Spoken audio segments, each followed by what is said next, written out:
Magandang araw mga ka-idol, ito na naman tayo. So bago nga pala ang lahat, tuwing umaga, ito nga pala ang aking alternative na ginagawa. Maglinis-linisan muna tayo bago tayo pa tong pumunta ng ating garden. So ayun, dito nga sa aking garden ay nagtanim ako ng additional mga patola, pipino, mais at mani. Bali, nag-fast forward na nga tayo kasi sobrang napakahaba nitong video na to. At ginawa ko lang ito pang may mga mapanood ang mga ating kababayan, mga kasisi. So bali lahat ng sulok na pwede ko pang lagyan ng additional na tanim, talagang nilagyan ko upang kahit makain ng manok yung iba at may sumulpot pa rin sa ibang sulok. So ayun na nga yung aking malunggay, matanda na. Ayan. Lahat ng sulok talaga tinamnan ko dito at ayoko sa lahat kasi tinutukan ng manok pagka possible na sila. Actually, itong place na to ay tinamnan ko na siya dati na mais, tsaka mga okra, pepino. Pero tinuka lahat ng manok, kinalahig nila kaya walang nabuhay. Kaya ito ngayon, dahil tag-ulan na, tataniman ko ulit ito. Itatry ko ulit siyang tamnan. Baka sakali makapagpabuhay na ako ng mga bagong pepino, okra, tsaka mais. Yun, may mani na rin ako itinanim dyan. Marami-rami nga rin. Abangan nyo na lang yung mga susunod na araw kapag malalaki na sila.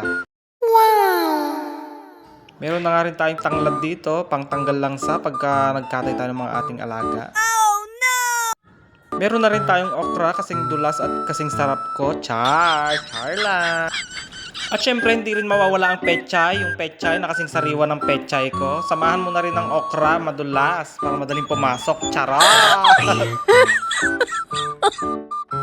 Diba? Sa akin guys, hindi mawawala ang okra kasi ito ay gamot sa ulcer. Dati nga pala akong may ulcer, stage 3, pero naging okay na dahil dito.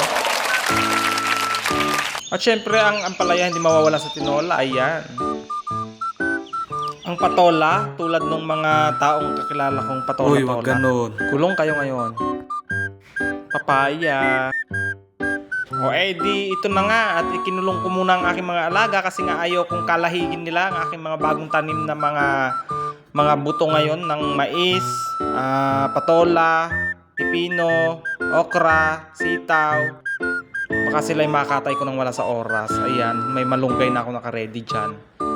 Diba? Panahog natin sa mga pasaway na manok. Ayan ang aking mga baby duck na anak ng mga pato natin dati. So ayun, tanim-taniman lang tayo at bisibisihan sa ating backyard. Ayan, nagdagdag ako ng mga patola dyan sa mga itinanim kong papaya ng mga nakaraang araw.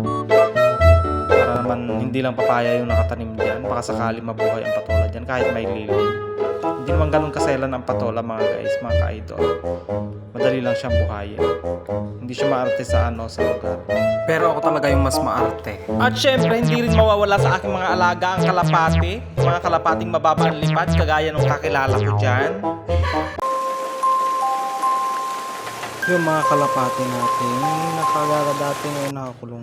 O hayan, natanggal dito na nga lang ang ating vlog. Abangan ang mga susunod na kabanata. POV, abangan ang mga nakakabwisit na kabanata ng mag-inang si Marie at si Tess. And I thank you sa inyong panonood mga kaibigan, mga ka-idol. Sa mga sulok ng mundo, paki-like, comment, and share ninyong ating video. Maraming salamat sa inyong lahat.